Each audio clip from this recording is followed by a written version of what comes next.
Welcome back to another live episode of Hail Yes, a Michigan football and basketball podcast by the Detroit Free Press. I'm Andrew Burkle, of course, joined by our Michigan beat writer, Tony Garcia. Tony, thanks for joining us, man. Getting closer and closer to the season, about a little over 3 weeks from kickoff, man. I can't believe how fast it's coming. Yeah, I was really starting to feel like football this week. Just a Monday press conference with the head coach. Pads have been on, right? And some of those, like, we've already met with the coordinators. We're starting to get some information trickling in, feeling like we're getting a better sense of just what this staff thinks about what they have. And it's around the corner. I think they scrimmage. I think it's this weekend. They'll have 2 scrimmages in the next 15 couple days, couple weeks. And by the end of that second scrimmage, they're hoping to have a really good idea of who they think are going to be the starters going to that game week against Western Michigan. So, I mean, it's already here, but it will really be here before we know it. We're just over 19 days away from the Monday of game week. So it's that time. Yeah, it's all happening very fast. It seems, I don't want to jinx it, but it seems to be a little bit more of a loose camp where we're actually getting news and notes out of things, right? First thing that comes to mind was your story on JJ Buchanan, who's really emerged as a top receiver for this team behind Andrew Marsh. He's really established himself as the number 2. I feel like under the previous administrations that you've covered here in Michigan, it might have been yep, he's impressed. It wouldn't have been as, and then they would start going down the list. And so has X and Y and Z. And then it's okay, well, as everybody's impressing, nobody's impressing. Yep. And it really didn't give you anything of substance to work with. It's got to be refreshing to at least have, it's not like you've watched any practice. And I always am reminded because we have literally no photos because we can't watch practice. Another kind of self-owned by some of these college teams. They're okay, we can't see you. You're less out there, but that's just editor thing. But it's got to be nice to at least have something of substance to go off of, right? Yeah. And again, I mean, we are still taking them at their word, but a few of the names, when the same names are coming up when you're meeting with players or coaches and they don't know, they're not watching every interview, right? They don't know who told us what 2-3 days ago. Certainly the players don't. And they're saying a lot of the same things. That's a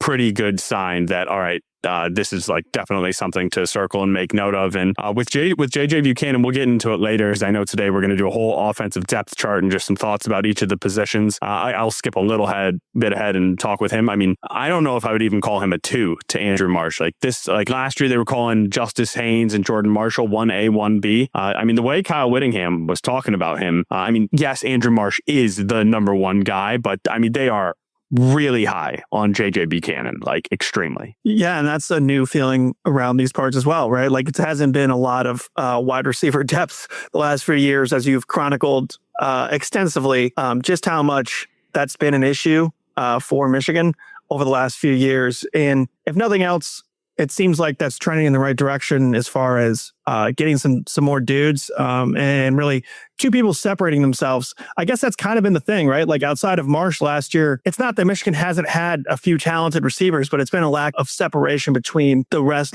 a top dude who's really able to do it at a consistent level and be a game breaker. Yeah. I mean, Donovan McCulley was the guy coming in last year and supposed to be the number 1, and then Andrew Marsh sort of overtook him. Before that, I feel like, what was it? It was Cornelius Johnson and Roman Wilson the year before that. And so, there were solid players, but nobody who, Roman Wilson was definitely the best of the bunch in that whole era. But other than that, it's been Colston Loveland was obviously the guy for a while at tight end. That's why you're a top 15 draft pick in the NFL. But this is the best top 2 wide receivers. And again, putting the cart before the horse here, because we're about to talk about it in a little bit. But every year we hear explosive offense, air it out. Just rinse and repeat some form or fashion of it. And again, I always have to say this. It's not just Michigan. This is every camp, right? Optimism is extremely high at this time of year, no matter where you are. You haven't lost yet. There's been enough time to put the previous season behind you because there are so few teams that are truly pleased with the year that they're coming off of, right? Obviously Indiana is. I would say Miami is because they went to the national championship game. Short of that, I don't know what team in the country was like, yeah, last year was great. It was awesome. Maybe like Tulane, because they went to the, I think But they lost their coach. So yeah, exactly. But if they were talking about last year, they would have said it was a fantastic season, or James Madison, or the year before, what have you. Yeah, no doubt. Okay. The biggest thing to come out of this week's availability was kind of this back and forth that actually involved you with Kyle Whittingham, where he seemed to not really vibe with the reaction to his comments about not hating Ohio State. So let's listen to what he had to say here. But Andrew, before you hit play, let me just set the stage really quickly.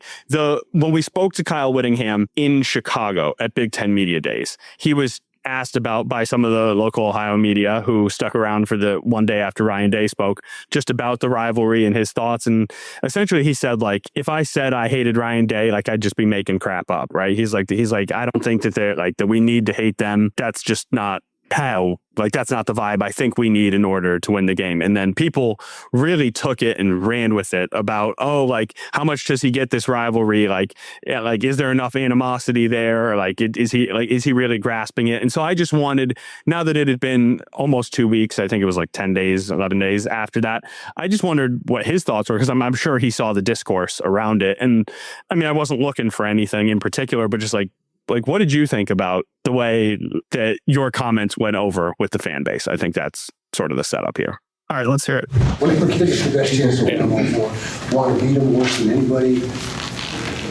around, and so I don't know how that got to be such a hot topic. Anyway, I cut you off. What was your question? No, it's no problem. Do you, historically, there have been like periods dedicated to beating Ohio State. I was wondering if you believe, if you had something like that for the Holy War, if you still believe in that sort of thing. Sure. Yeah. There's periods where you practice segments or things in the weight room that that's talked about. We've got the countdown clocks. I mean, I'm not trying to downplay that at all. It's a huge game, gigantic, and it's something that we all have in the back of our mind 24/7. I probably should have worded it differently, but that game is of the utmost importance.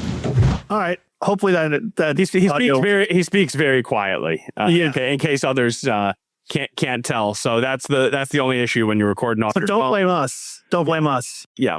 Well, you gotta, or if I had another, I mean, I record off my phone, right? And if I had a full-fledged camera, I mean, we're not a TV station, so if you're plugged into the mult box and you hook it up directly to the microphone, it would have been a little bit louder. But I mean, hopefully, you could hear. I mean, he was saying, right, like, this game is of the utmost importance. He's like, I don't really know why or how those comment, like, and he said, and the thing he said at the beginning is like, he's like, if I had said we hate them, would that give us a better chance to beat them? He's like, I just don't understand the sort of the premise of why people didn't get it. I think the best comment that I saw was someone was like, this is a normal, well-adjusted adult in a non-normal, crazy world, right? I can't remember who said it. Someone on Twitter, so I apologize for not remembering who had that tweet. But I saw that and I was like, yes, spot on. Like, Whittingham was not BSing up there and grandstanding about how much he hates Ohio State, like he's new to the rivalry. And a part of me, having just watched what happened in East Lansing with Michigan State, understands to a certain degree why getting the rivalry does matter, right? Like, you saw that be a huge part of Jonathan Smith's downfall with Michigan State, where he never had the right answer with Michigan the first time around. They lose. There was the incident on the field after. And then it felt like he was almost like he recognized that he made a mistake by not toning it up enough. Ultimately, the problem was that they were losing, right? If they had been winning, it wouldn't have been a problem. But I do think that had a downward trajectory. It was almost like fuel to the fire and kept that thing moving downhill faster, right? So I do understand why that some fans would say this matters, right? Like, I'm not trying to just say that that's a totally invalid take. But I also think that Whittingham should be who he is. He shouldn't just pretend to go up there and be like, oh, I hate Ohio State so much. Maybe if he would have said that, there would have been no backlash or whatever you want to call it. But I also kind of respect that he didn't go up there and just give us a bunch of crap about how much he hates them. Yeah, you said it. I mean, at the end of the day, all that matters is what happens on the final regular season game on Saturday in Columbus this year, right? So if Michigan wins that game, nobody's going to care that in Chicago in July, he said he didn't hate Ohio State, right? However, if you lose that game, people will then circle back to it and say, oh, he doesn't get it. I knew he didn't get it back then. You're not in Utah anymore. Which, I mean, this rivalry is different than anything else you've been a part of. There's no doubt about that. And so, but on the flip side of that coin, if he does manufacture something, or I mean, maybe he dislikes Ohio State or the concept of them more than he's letting on, right?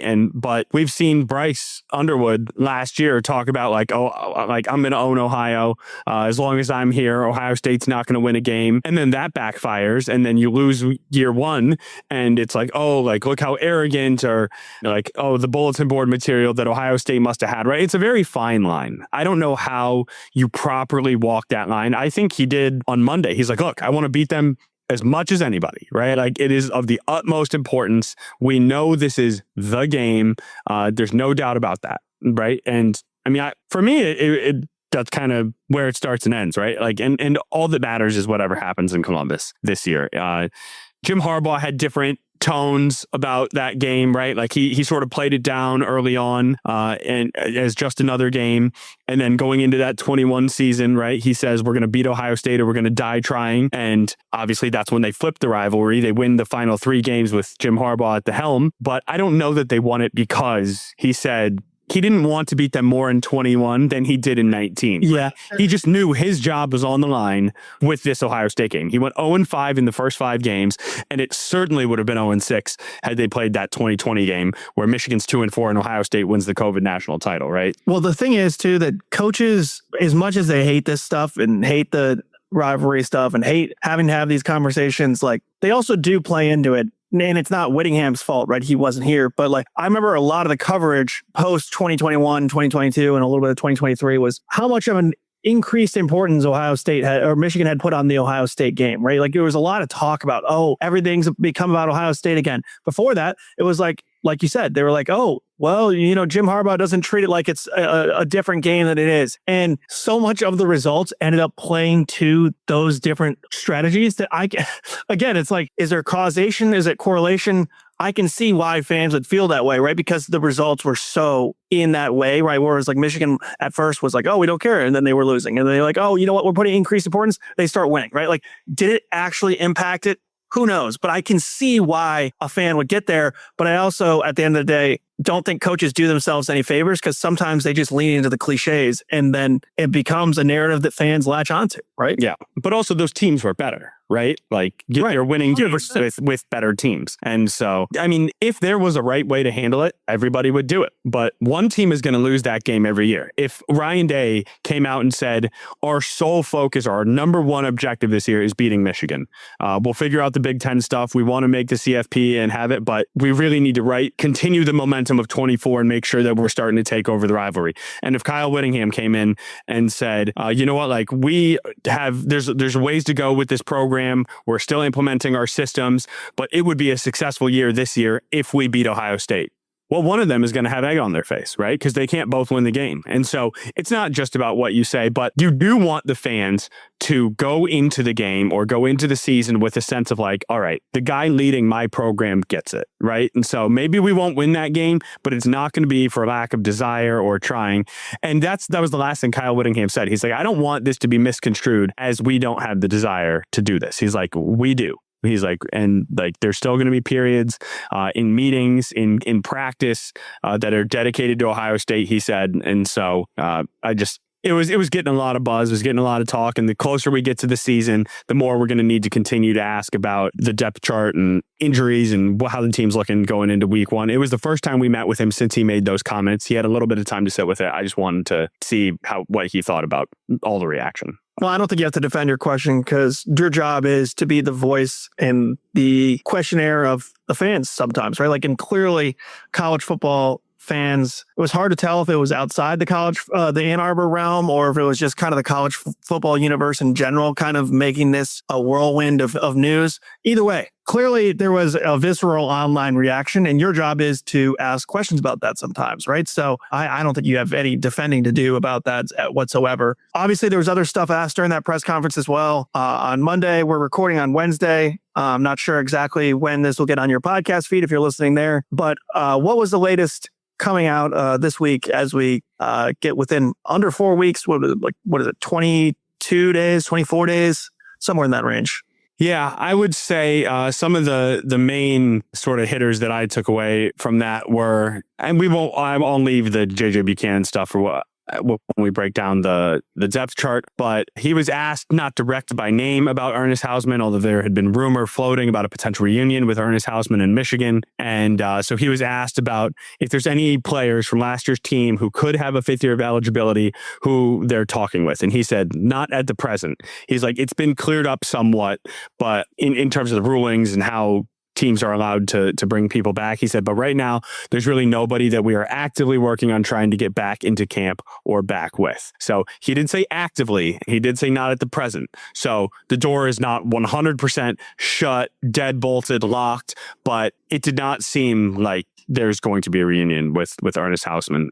So that was one of the takeaways. And then a few news and notes. Real quick, I want to interrupt you. I'm a little surprised, as much turmoil as there is in college football and college athletics in general, that there hasn't been more of a push for some of these fifth-year guys across the country, like guys who maybe were late-round picks or guys who got signed as undrafted free agents or didn't get signed as undrafted free agents. Like Hausmann's kind of a unique example because of the way his tenure ended. But I'm just surprised that there's not more buzz about some of the high-powered SEC schools or Texas Tech who famously tried to give the NCAA the middle finger with the Sorsdal situation. I'm a little surprised that there's not more fifth-year guys in conversation around that, aren't you? Yeah, a bit. I think maybe it's also because of the ruling. You can't have played, as I understand it. You can't have. I mean, you certainly can't have signed any sort of contract with an NFL team, and I don't know if you can even have participated in camp. How is that any different than what happens with the NBA players who go to the G League and sign with the NBA? How would that hold up after there's already been a history of these guys who have played overseas professionally and played? As long as they haven't played a snap. Well, I'm talking about like some of these fifth-year guys. Maybe the power of being a sixth-round pick in the NFL is higher than a second-round pick in the NBA. And that's why, or signing with the G League. You just want to get your foot in the door, right? Like, yeah, but there's guys who were drafted who were trying to come back to college basketball, right? So I'm just been a little surprised, and I haven't looked into the numbers. Yeah. And maybe there's less guys than you think who are like good enough that you want to come back, but not good enough to play in the NFL. But I was just surprised there hasn't been one team who like famously is like, hey, this guy has a fifth year of eligibility at quarterback. Yeah. Well, this 5-5 thing was that the NCAA ruled on earlier this summer was supposed to be starting with the 27 class, right? Like with this incoming class, right? You have 5 years of eligibility in 5 years. But then they kind of rushed it through here. But it was a judge in Denver who granted a preliminary injunction that allowed athletes from the 22 high school class who would now be in their fifth year to extend their eligibility. And so that's how this is sort of being really recent. Right? So I'm just saying that as much as transfer portal news dominates and how many basketball players were in the transfer portal last year? Wasn't it like a ridiculous, like thousands and thousands and thousands of players are in the transfer portal the second the season ends in basketball? And just how much guys, I've heard more about like Jackson Kohler at MSU or Roddy Gale at Michigan trying to get eligibility than I have about the football season, where it's like, if you could plug in a starting linebacker, you're telling me Texas Tech's not willing to pay $1 million for that?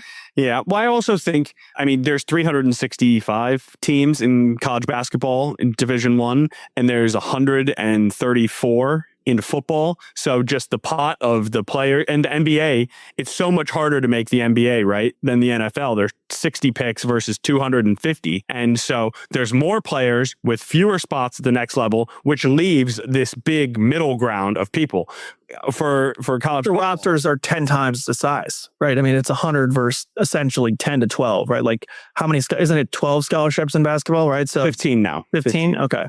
So either way, 15, the college roster in football is with walk-ons, it's around 100, right? Yeah. Yeah. So the roster is a little less than 10 times the size. Yeah.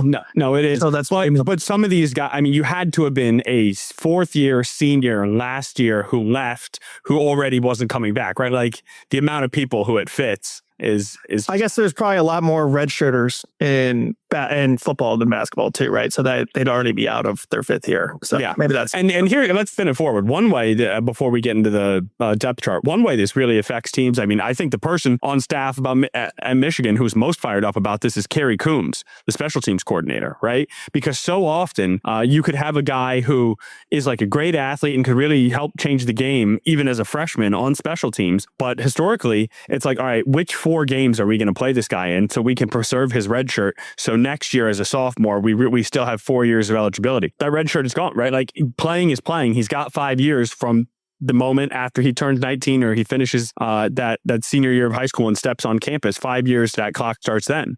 So you can get 12 games 5 years in a row.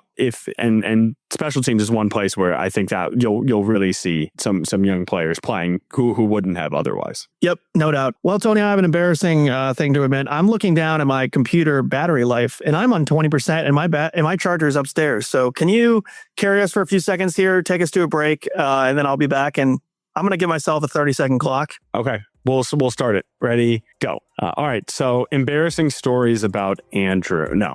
Yeah. So we'll take a quick break for the podcast feed.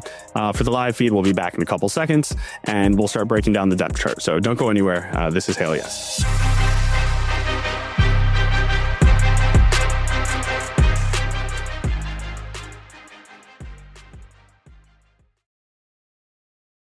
We're back, and maybe you saw this morning, hopefully you saw on freep.com, I did a depth chart projection 1 week into fall camp, right? We've spoken to offensive coordinator Jason Beck, defensive coordinator Jay Hill, Kyle Whittingham, special teams. We met with 5 players, right? So offensive lineman Jake Winera, Andrew Marsh, Rod Moore, and Zach Marshall, and Zeke Berry.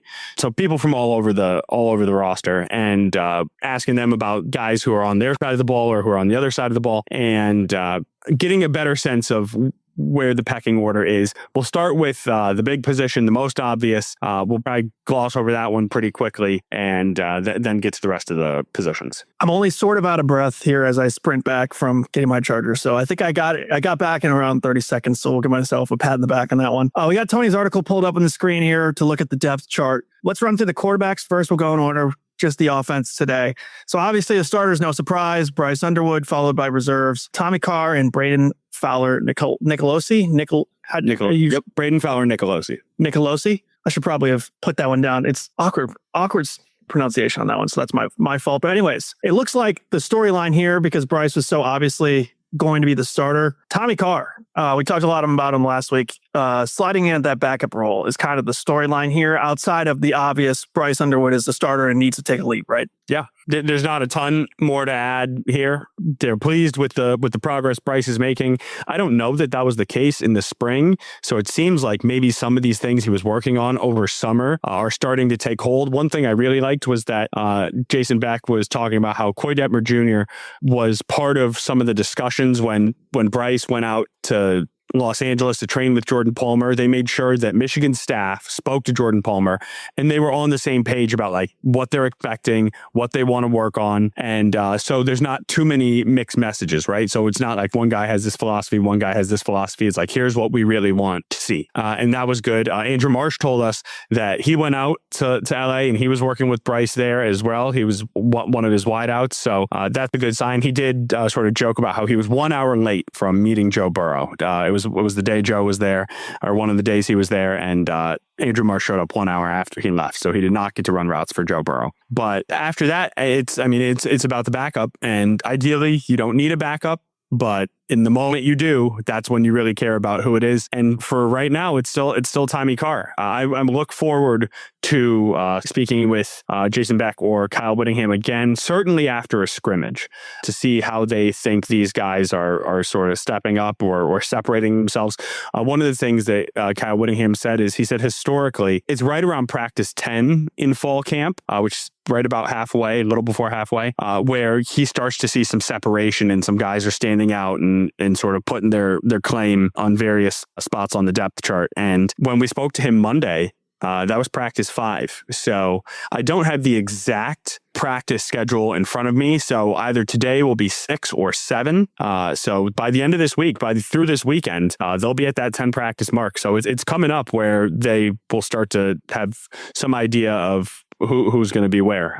But as of right now, and Kyle said it in Chicago, he said going into fall camp, Tommy's the number 2, but it's going to be a competition and see who emerges as that when the games really start. All right, running backs. You've got Jordan Marshall listed as a starter. Probably no surprise considering his leadership role on this team as well.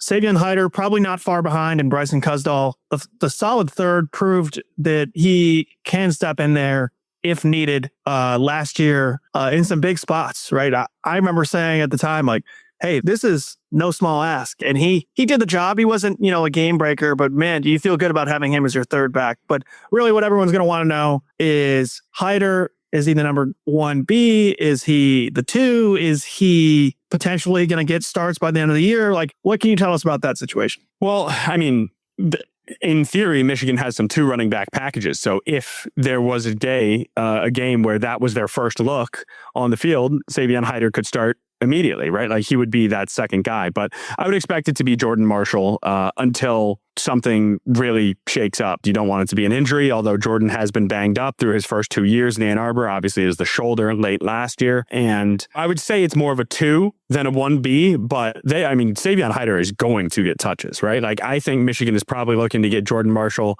about 15 to 20 touches a game, and Savion Hyder will be 10 to 15. So maybe on the upper end, Jordan Marshall will touch it 25 times. Maybe there's a day where Savion Hyder, like UTEP, maybe Jordan runs 12 times for 110 yards and 3 touchdowns in the first half, right?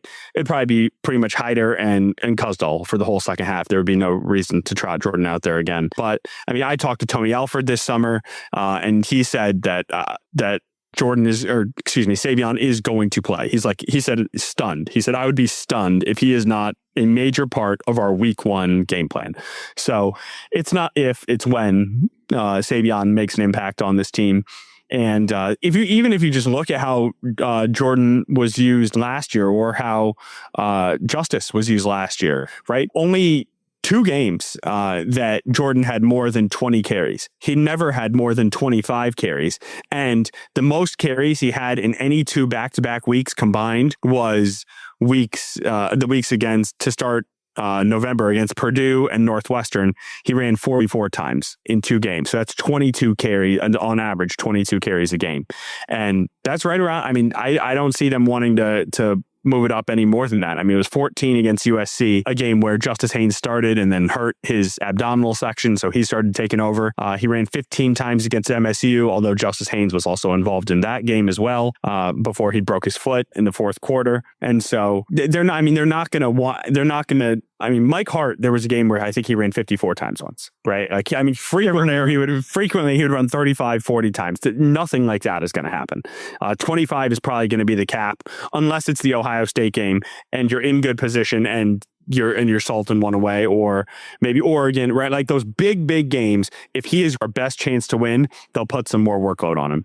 But when they go to Minnesota, Jordan Marshall's not running the ball 28 times. He's going to run the ball 18 times. He's going to catch 2 passes, and Savion Hyder's going to touch it 15 times. It's going to be a pretty even split, but Jordan is the lead.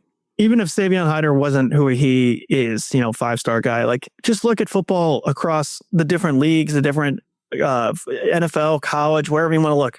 The Lions have Jahmyr Gibbs, now the highest paid running back in the world. He even splits carries, including last year. It went down a little bit with David Montgomery, but the Lions are going to want to get people other running backs touches this year because there's a diminishing return at some point, right? Like getting Marshall's numbers down allows him to be more efficient. And there's just numbers, analytics, health reasons, all that backs up now where it's like the old school mindset of handing it to Mike Hart 54 times. Mike Hart, if he was plopped in 2026, might still be able to take that, right? But I just think that the mindset has changed so drastically that it's almost not even comparable. So We got a question here from Michigan Go Blue 1324. We'll get to him in a second. I want to get through the receivers, and then we'll circle back to you maybe towards the after we get through this depth chart. I just don't want to break it up too much. Michigan Go Blue 1324, but we appreciate the question. We'll get to you in just a second here. Wide receivers, a point of much conversation so far this offseason. Andrew Marsh, obviously, is the dude. We've talked about him a lot. JJ Buchanan has made a really strong impression. You've got JB French here as the third starter. Seems like he's in pretty strong position, but there's also a strong list of reserves who are going to be pushing him for some of those catches and some of those reps as well. Yeah, before I spoke with Kyle Whittingham on Monday, or we the media did. I was not going to put Jamie French in this spot. I was going to put Selassie Moa right here, but he said that Jamie is really starting to, I think he said, catch on and just sort of really pick up what they're looking for. It sounded like he had a good start in spring, then just kind of hit a wall. And the back half of spring was not what they were expecting or hoping for at all. But this fall camp has been different. And I just think because, he had like one catch last year for like 6 yards or something. It's not like he's a proven college receiver, but he went through a whole season at Texas and is just more experienced than someone like Selassie Moa. And so I would expect maybe for that reason alone, they would give someone like him the nod and let Selassie sort of catch on, who's a true freshman, extremely talented, shifty. But it's also what they're looking for out of whatever package they open up with, right? And so much, this is one thing, like Dusty May used to say, and it's the same thing in football, right? He's not as concerned with who's starting. He's talking about who's finishing, right? Going back to football, fourth quarter, 2-minute drill, who's on the field, right? It doesn't, if you're starting, that's great. Everybody wants to start. It means you're one of the dudes, but the coaches will tell you who they trust by their actions. And so it's just as important who's in there in those money drives, late first half, fourth quarter. And it could be either of those guys. Channing Goodwin, who was banged up in spring. He had a case of the drops last year, but he's talented. He's still a pretty decent receiver.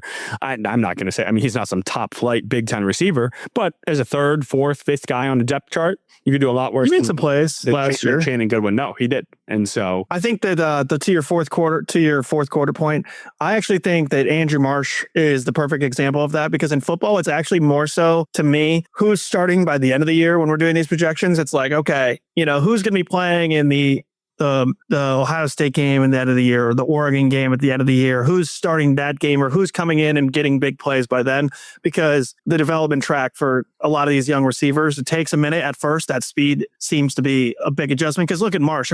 By the end of the year, it's like that guy, could there be a person who's more comfortable on a football field than Andrew Marsh? And then, but the beginning of the year is like, the coach is clearly seeing something else that caused them concern, right? So it's like, who's going to be playing in those last 4 games is as important as who's playing in the fourth quarter in the first game. And Andrew Marsh is the perfect example.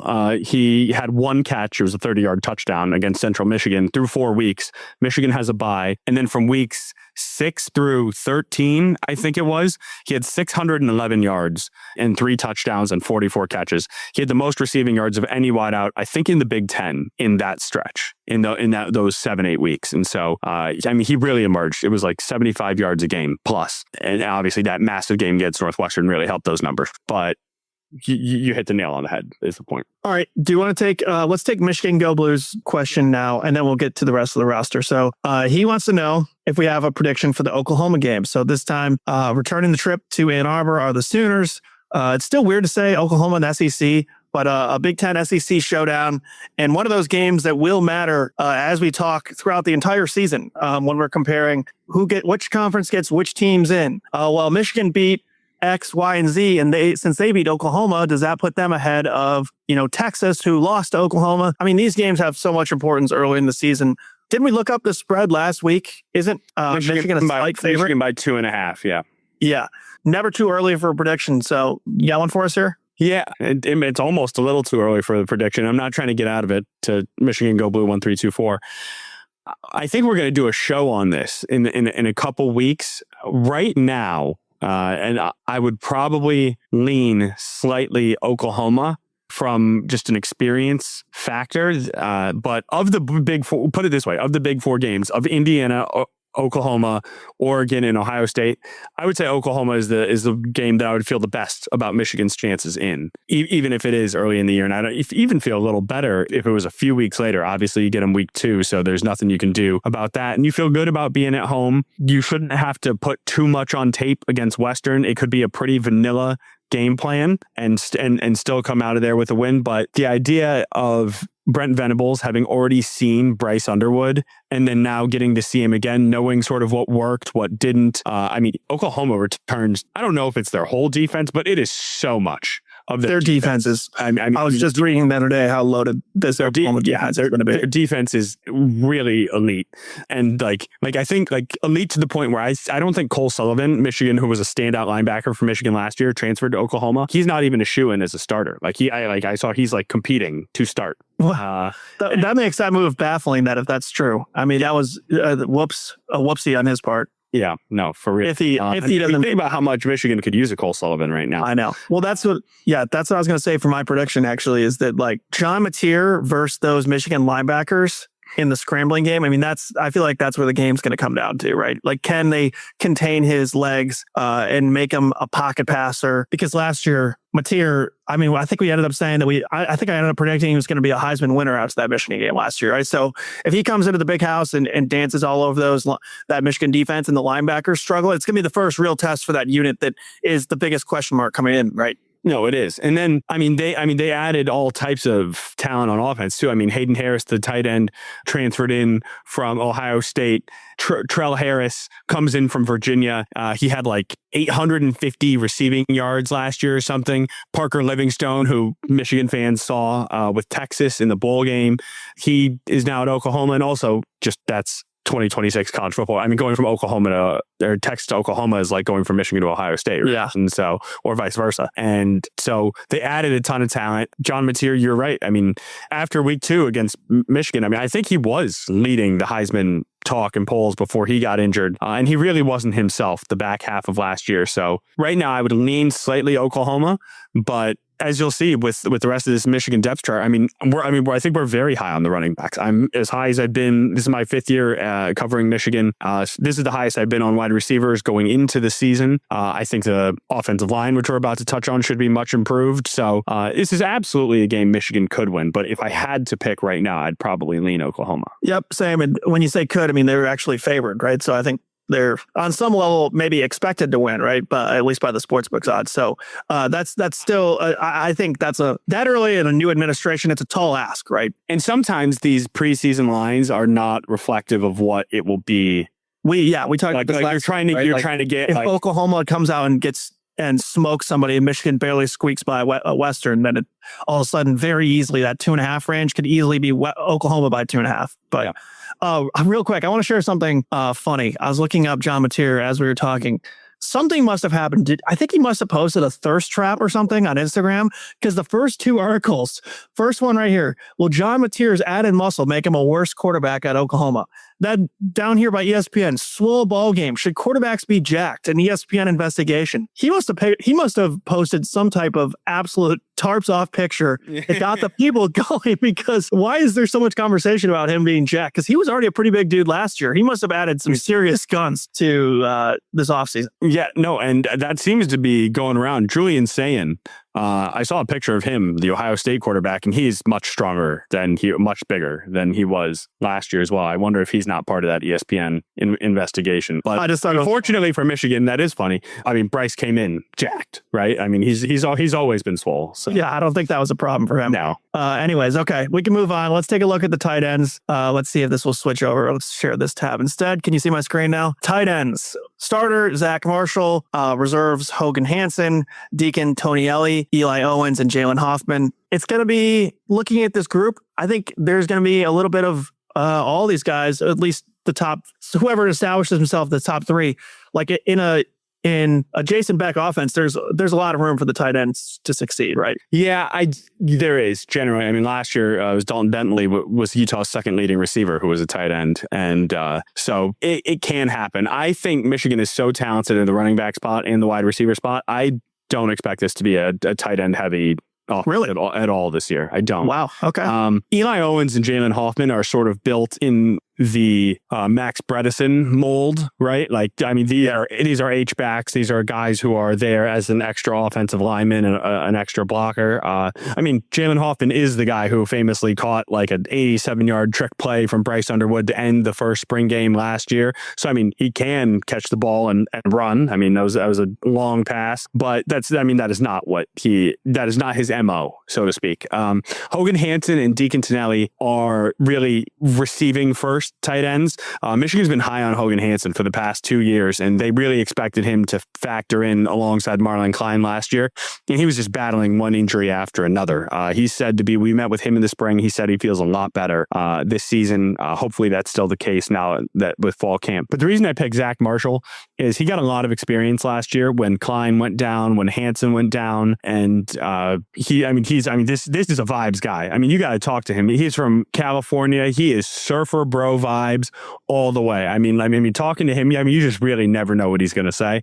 It's pretty enjoyable. But he is a guy who can block and can pass, right? And with someone like Jason Beck, who does not want to have their formations or their personnel giving away anything they're going to do, I think he is just the most likely to factor into the majority of what Michigan wants to do. And so that's why I sort of like Hansen, Tonelli, passing guys, Owens, Hoffman, running guys, Marshall, a little bit of everything. And not to say those other guys can't do the other thing, but they are notably better at one area than the other. Yeah, I still think that when you have two running backs like Marshall and Hyder, when you have the ability to run the ball like that, sometimes it opens things up for the tight ends. As much as it opens up for the passing game as a whole, sometimes when you're able to run the ball like that, you can get into some heavy sets and all of a sudden the tight end's wide open on the drag, right? So I do think that there will be opportunities for tight ends, but it's a solid point, especially wasn't Buchanan listed as a tight end at Utah at one point? He was, but like week 2, he switched to the wide receiver room with Micah Simon. But I'm saying he gets some of that tight end size in the red zone, especially. He's like 6'3", like 210. Yeah. And so, no, he's tall. All right, let's move on to the O-line, last but not least here in the offensive section. So this is why I ended up making the headline for your story. I edited this one. So Andrew Babaloa starting at left tackle on your first projection here. Evan Link at left guard. Jake Guernera at center. Nathan Afobe at right guard, and Andrew Sprague at right tackle. So Babaloa sticks out to me, former 5-star, tore his ACL. Is that the headline to you as well, as far as this O-line, if he can emerge as that left tackle? Yeah, this, in full disclosure, this unit was by far the one I feel the worst about. The rest I feel pretty solid about, not in terms of my projection for them this season, but right now, who would be the guy? It's still guesswork. Yeah, right? There's quite a bit of guesswork with this one. Jake Renera at center and Andrew Sprague at right tackle, they're locked in.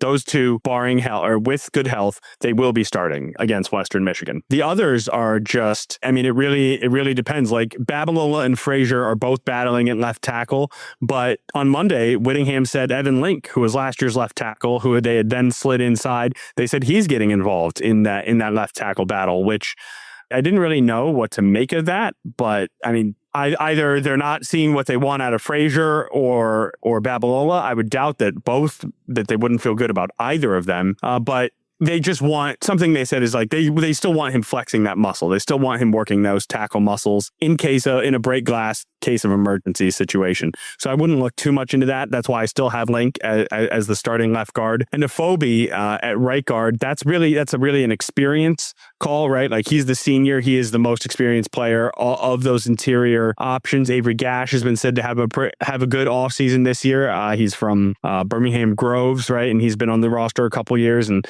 so now might he be able to sort of work his way in there? Brady Norton, who is an All-American FCS guy last year, who came in, who maybe they were going to play at tackle, but like he played tackle in the FCS, but really they saw him as a guard, and he was kind of bouncing around a bit last year. I think they've definitely settled on him as a guard, and so I wouldn't be surprised if he won the right guard or left guard spot for that matter. So if I had to rank, Babalola would be probably the one of these three I'm most confident about, and that's just the way that Whittingham talks about him. He said, "Wow." What can you say about Babalola? He said, "Wow," when we were in Chicago. He talked about Spencer Fanu and the other tackle at Utah last year, who both went first round. He said he's sort of built in that mold and could see that being his future outlook one day. This guy is extremely smart. I mean, so many players last year, even in fall camp, when they were asking about like who's really surprised you, they talked about how smart Andrew Babalola was. I know Sharon Moore liked to joke about that all the time, about how like once they stopped talking about football, if they were talking about anything else, he would just be confused. And because Babalola is like he's really very bright, which helps. Obviously translates to football and grasping concepts, especially because this is a guy who started football pretty late in high school. He's not one of these guys who's been trained, who started at 7 years old. I think he was like 14 or 15. So he's still pretty raw, but he was still a top 15 prospect in the country. He was the number one offensive tackle in the nation last year. And they thought he was going to impact the team last year as a true freshman. So with all of that, I expect him to win this job. If for no other reason, I think Michigan really wants him to. I think his ceiling is the highest. It's definitely fortuitous for them if he breaks out and is that dude at the left tackle spot. We'll see who knows, future lawsuits and whatnot down the line. Probably it will determine this, but being that he was injured in his freshman year, redshirted, will that count? Will he get another year down the line? Who knows? He might not even need that. He might be in the NFL before then, but he's either a 3 or 4 year potential starter there, right? So it'll be interesting to watch how that all plays out. Looking up at the clock, it's been 50 minutes we've been chatting, though we usually try to wrap it up around that time. So we could keep going for hours here, I'm sure, as always. But in the meantime, if you have more questions about Michigan's team, a lot of moving parts, check out Tony's offensive depth chart. We'll try to roll out the defensive depth chart next week. We'll talk about that on here. Plus, next week, I want to do our over-unders. We had a ton of fun doing that last year. It's a good workout for us as well, or good exercise to go back and look at, okay, how many yards did Bryce Underwood throw for this year? How many yards did X quarterback have that year passing? And how many yards did the running backs Marshall and Haynes have together combined last year? And we're trying to compare them. It's a lot of fun to put a statement on there. So we'll try to do that again next week as well. Stay tuned on the podcast feed. If you catch us there and you missed part of the show, rate, subscribe, review, all that good stuff. And thank you to Ryan Wynn, our sports editor, Robin Chan, the editor of the podcast. And thank you to Nicole Avery Nichols, who makes it all possible for us here at The Freep. So with that, we'll talk to you guys soon and check us out in all those spots.